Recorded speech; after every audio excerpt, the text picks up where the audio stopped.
one more presentation before the break, and it's a regular. We've got Ellison, one of our sponsors, Ian with Audium and Workplace Geeks, and he's going to be presenting with another regular of ours, which is Paul Urmston of the NatWest Group. Can we welcome them to the stage?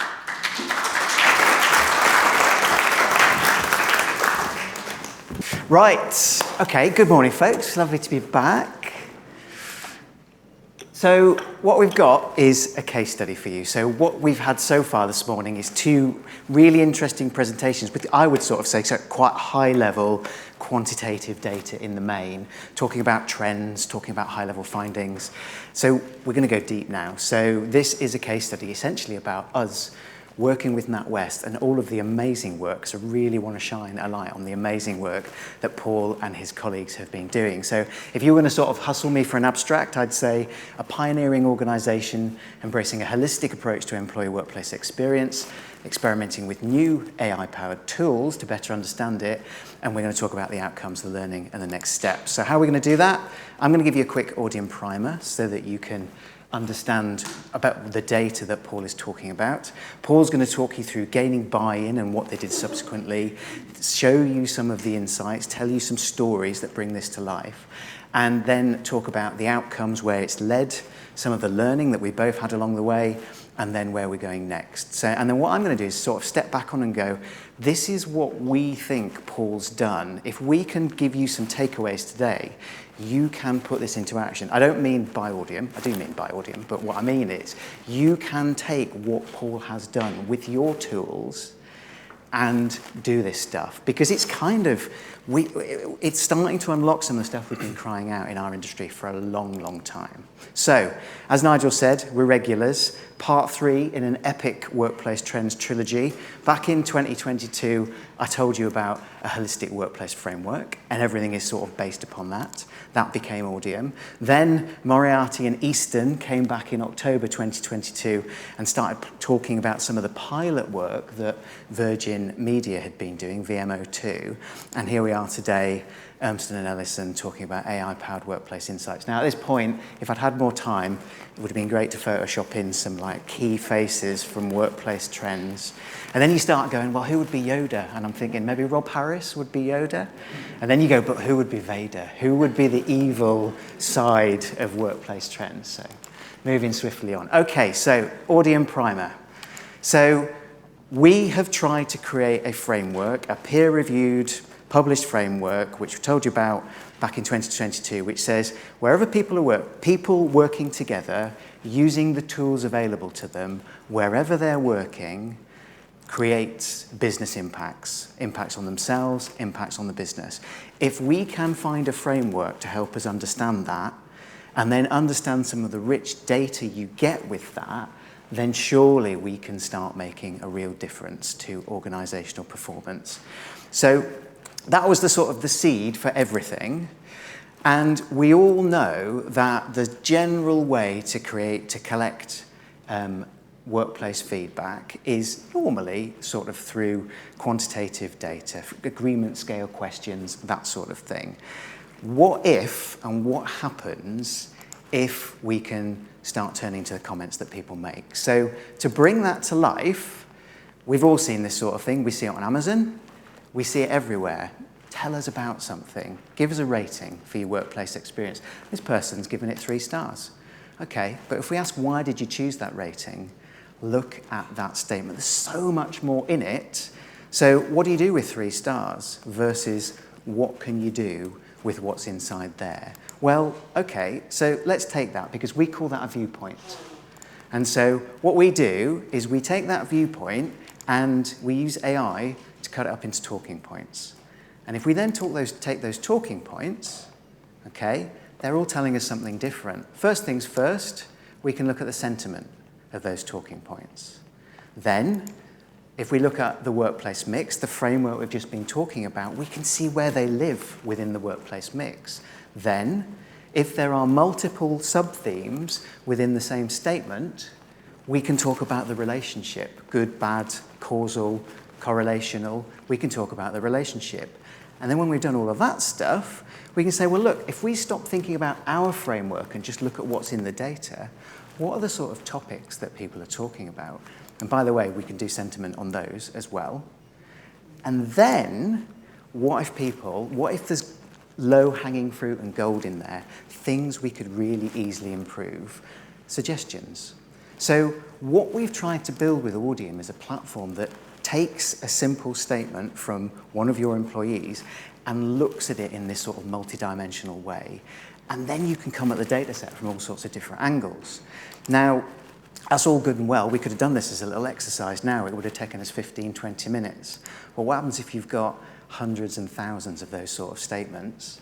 So if we bring them all together, powered by AI, into a dashboard, which features demographics of the respondents, other quantitative things you might be interested in, and then these Audium insights, all of a sudden, you've got a really rich perspective from which to start looking at your organisation and its workplace experience.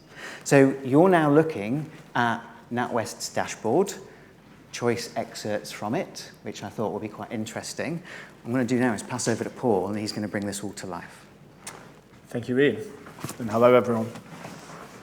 You may or may not remember last time I spoke on here, for anyone that was here, I talked about NatWest's transformation journey and the way that we've changed our offices. This is sort of a continuation of that. So before Audium, so we'd been through major property transformations. So we've got around 65,000 staff in the organisation. Pre-pandemic, we probably had 10,000 staff on any one day working remotely, working from home, essentially not in the office.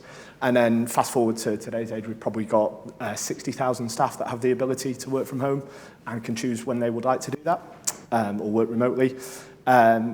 We had designed our offices, which is what I'd mentioned last time, on the way that we thought people were going to work, on early indications of coming back into the office when the pandemic lifted. And the key message there is how we thought people wanted to work. We were going to adapt and learn, but we primarily designed our floor plate on something along the lines of 60% fixed IT, 10% breakout areas, 20% touchdown, all that common language around how we thought people were going to use that space. What we were doing as well is we were using Leesman, we were using group-wide surveys that were sort of talking about employee satisfaction. We would occasionally lean towards workplace on that. You know, how do you enjoy your workplace location? Something along that, give it a score out of 10, and then we'd have a look at the data from there. And then also, we would general satisfaction surveys for staff occasionally.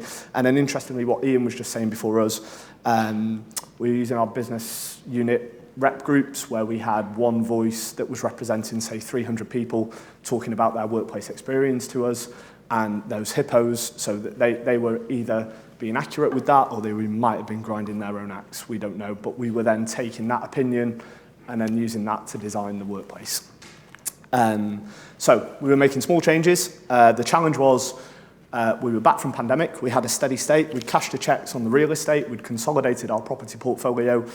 What we were going forward with was the size it was, and we wanted to enhance that. There were some murmurings that we'd not got it quite right, but we didn't quite know how to take that forward, and that's where Audium came in. So I read a paper in the Corporate Real Estate Journal on the workplace mix. So I think everyone acknowledges that workplace experience is a function of that sort of old school Venn diagram, people, place, technology, and it was the way that Audium had laid it out and taken it a step further with the sub-themes. So what I'd done is, so I won't go through all these points, but generally I'd shared this with some of the senior sort of execs within the bank to say, we're targeting workplace experience, we're trying to target this across property, the HR function and the technology function, but we're not talking a common language. And what the paper did is it allowed us to speak a common language. And when we started referring to experience, it allowed us to talk to it on common terms. So that was a big win, tick. However, reading the paper, if you're not a big lover of workplace, it's not your passion, it's not your industry. If you're trying to run a bank or a business within a bank, you may not buy into it. So what we did is we ran something essentially to get buy-in a bit. So we had 60 people in a room, and what we did, we spoke about workplace experience. We asked people to share what workplace experience means to them. Generally, what we proved with that is it's unique to each individual person because everyone said lots of different things, but essentially it fitted within the Venn. And then what we did is we asked people to just write down on a post-it note, what's a good workplace experience for you? What's a bad workplace experience for you? And what we were able to do at the end of that is we were trying to prove the model that Audium was giving us. So if I just go back, I won't go back because there's a million bits there, but essentially that the boxes that Ian had, people, tech, space, and business, every one of them post-it notes we were able to stick under one of them sub-themes. And then all of a sudden what you had 60 property people in a room and you said, we've just proved this model with you guys. Everything that you've said fits on here. So actually what we're going to do now is we're going to take it forward and we're going to trial this. So we had a few small sites that we wanted to trial this with, some very small transformations, some sort of offices of 200 people that we're consolidating into an office that could probably house 60 people. So we tried it on that. It was great. The dashboard works. It presented data in a really tangible way that everyone could understand. And the insights were useful. And then I won't go through the rest of this. I'll come on to external validation, but we then ran a UK-wide workplace experience survey to primarily all our locations across the UK. And the reason for that is we were talking before about different leadership styles. So within the bank, generally, there's around 9 different functions that make up the bank, from retail banking through to corporate, okay? And each of them have got their own different leader. At the time, talking maybe 18 months ago now, you had the industry, generally, was saying, okay, we've tried hybrid working, whatever you take by hybrid, what that means. And actually, we're now going to say, right, 3 days a week. You know, HSBC said, 3 days a week in the office, that's it. And as a bank, the leadership were debating on, do we follow this industry trend, what's going on, or do we stick with our guns and allow the flexibility?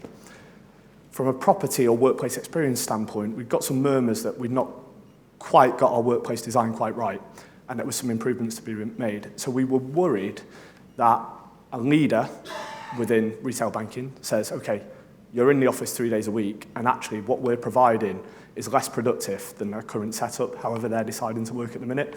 And we wanted a way to showcase that to them. So one, not tell them what their workplace policy should be, but advise them that whatever policy they then go and inhibit, or what policy they go and enforce, they've got all the data that they need in order to do that effectively. So essentially, what ended up happening is, when we brought Audium on board, we only wanted to do some small pilot sites. Fast forward a year, we did 23 offices, over 500 branches across the retail bank. We got over 10,000 respondents, 43,000 viewpoints, and over 1 million words analysed. And the findings were super interesting, and they really powered us to make impactful workplace change, and hopefully I'm going to show you how we did that. So first of all, we get some quantitative data. Everyone loves quantitative data. It's easy. It's the carrot that we dangle to get the buy-in for people. So that's over on the left-hand side. Some simple questions to prime people in a survey that we ran. And it said things like, please rate your NatWest office workspace. Please rate your home workspace. Please rate your home technology. Please rate your office technology. And what you can see is the green boxes are either good or brilliant. And generally, without going into the details, people rated their home setup way better than what they rated the office setup. So you go, okay, why is that? And that's what Audium allowed us to get to, the why. Why were people saying this? And on the back of that why, could we make some changes to either narrow the gap or make sure that the office wasn't inhibiting people to come to it? Also, this really interestingly, there's one question that we ask in the survey that Audium helps us with, which was almost like an NPS question.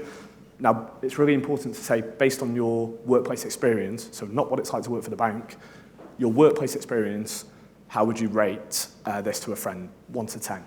And you get the NPS score. What I found fascinating is the 3, the 8, the 9, the 6, I've blurred out the divisions within the bank. They were the only 3 divisions in the bank that were enforcing mandatory days in the office. And actually, the ones with the highest average scores were the ones that had the most flexible policy. Not saying that's right or wrong, but it was fascinating. And when you go back to informing the leadership, this was one of the big things that we informed them with, to say, if you're going to go ahead and enforce this, just be mindful that, generally, the marketing department have got a score of 6 on the NPS, okay? Now,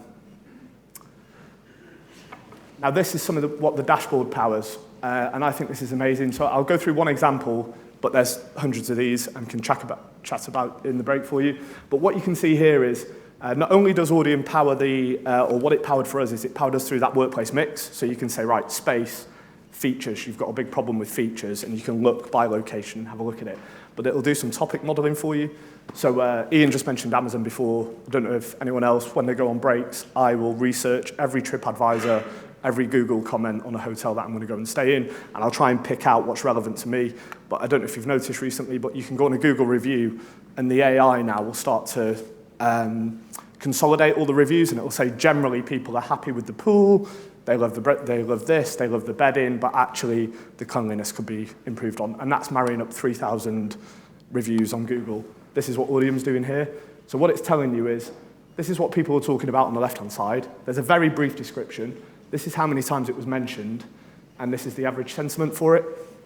And then it gives you a little bit of a traffic light system. But interestingly, you look at the technology one, and this is just one small snippet. So feedback about the technology provided by the company, including Chromebooks, laptops, and monitors. 31 average sentiment score. The reason that was fascinating for us is when we designed our office floor plan for 60% fixed IT, right? What we were about to change based on hippos that we needed more fixed IT. Because when people came into the office, they want to sit down, they want dual screens, and that's what they need when they come into office. We thought that hybrid workers that were coming in to collaborate, do meetings, they might want touchdown space. What this revealed is we've not got the fixed IT wrong, we've got the technology proposition wrong. People hated Chromebooks.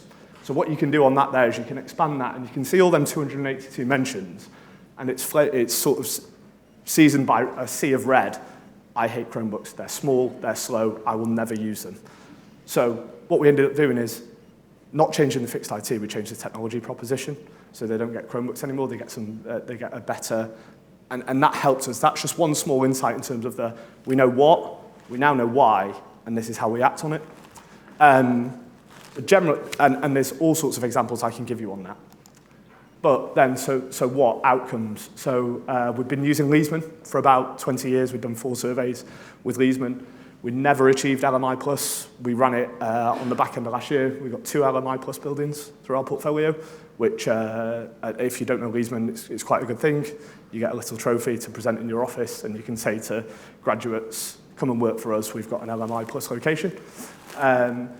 We use it as I hate this phrase, but our North Star, very corporate, but that's what guides us now. And also what we've taken from our workplace experience charter that we report up through the bank is the Audium scores are now recognised in the bank that you will change that each year. So one thing you've got to be careful of, which I find interesting, is we're not trying to increase these scores, which would be lovely. So for example, take desk booking, the system that we're using at the time. People hated it, an average sentiment score of 28. It's out of 100, by the way, so if it was 100, it's like you can't improve it. What we've committed next year is we're not committed, you'll increase your score by 5%, so that goes up to 35. What we think will happen is that the noise will just drop away. So instead of having 390 mentions, generally a good day in the workplace is when you don't get that negative feedback. So that will just drop off, generally, is what we're hoping. So that's what we've targeted. Also, it was on the first slide, but we went on, after the success of the UK-wide in the head offices, people bought into it that much. They said, go and run this on branches, go and run it in India. So we went and did 10,000 colleagues in India across 3 locations, 500 branches. Because it's warts and all and we're showcasing it, we struggled a little bit with the retraining requirements on the branch survey. So depending on the business that you use, there was lots of 3-letter acronyms that the language model couldn't understand. And then also the data analysis and presentation in the early days, that topic modeling, we had to work hard with Audium to make it more easy to digest. So for example, the initial one on, just going back to that, where it says technology and then the feedback about Chromebooks, the first iteration of the dashboard would just chunk, say, 5 words together that was most often talked about. So it was like Chromebooks, laptop. And then you had to read all the comments. But actually what Audium have now done is they've progressed the dashboard so that that's the way that it presents it to you now. And I think in the future we're looking to potentially get some more insights on the back of that. Are you requesting features on stage? Yes. And then now what we're doing, so workplace is workplace, but if you've got an FM background and you've got any sort of suppliers, we're using feedback on them through the dashboard to manage their performance, and then essentially get into an organic, living, breathing building. So you can have QR codes when you're on the lifts, whether you're in the canteen, cleanliness of the toilets, whatever it is, give real-time feedback, and we can see that as it goes in the building. So yeah, that's NatWest, I think it is, and back to Ian. Right, so this feels like a proper like NatWest Audium loving, and kind of it is right, because we're really, really proud of this case study. But all of the stuff that Paul is effusing about and waxing lyrical about, we've unlocked along the way, and mainly through Paul's commitment to try stuff and experiment with stuff and getting his folks engaged. So what I want to do with this slide is almost kind of go, look, we've got a bunch of different clients using Audium. We've got a lot of users, but some of those users are super users, and they display behaviors which are actually useful to all of us, right? So whether you're using Audium or not, look at what these super users do. They're using a framework, our workplace mix, to unite disciplines. So when we say disciplines, we mean the people, the IT people, other business people, the comms people. They're uniting them around this shared idea.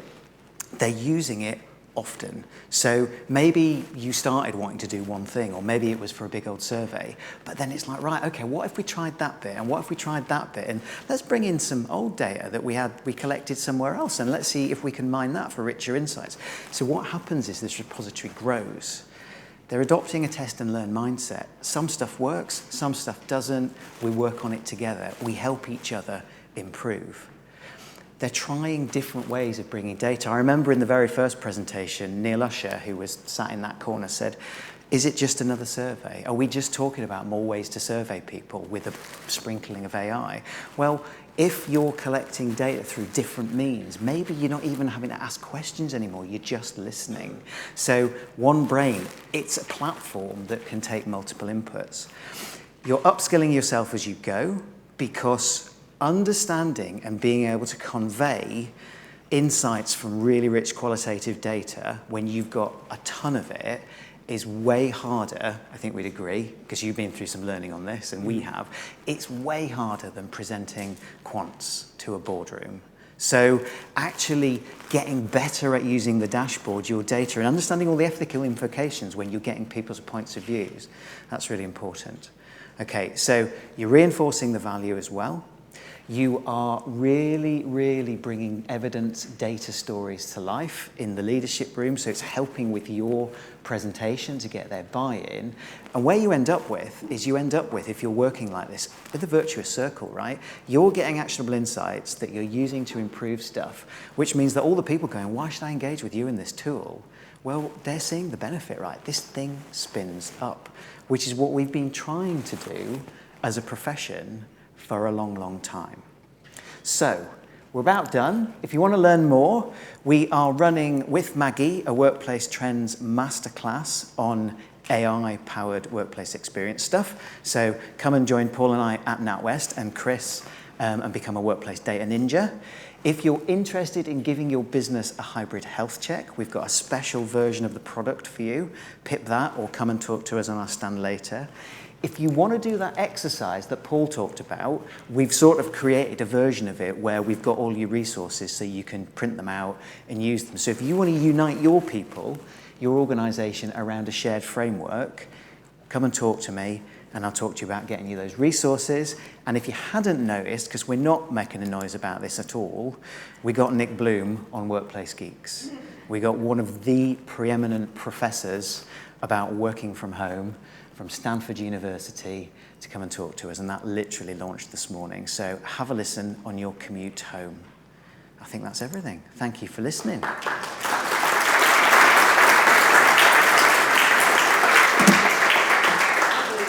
Thank you. Another splendid presentation. I think we've got time for one question. Thank you so much. Again, Matteo Zaglio from University of Cambridge. Question. It's really interesting. I love this tool, and I would like to understand more about feedback. So we know that people tend to give more negative feedback when they are angry, or when they are upset, or when they are not happy about a situation. how do you make sure that the analysis and the insights you get is not polarized and skewed towards negative feedback?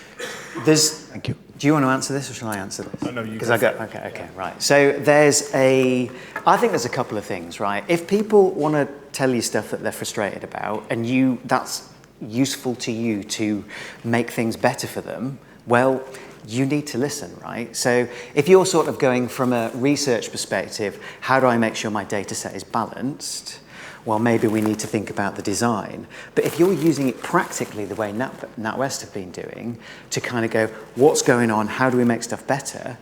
If it's all negative, then you need to be brave.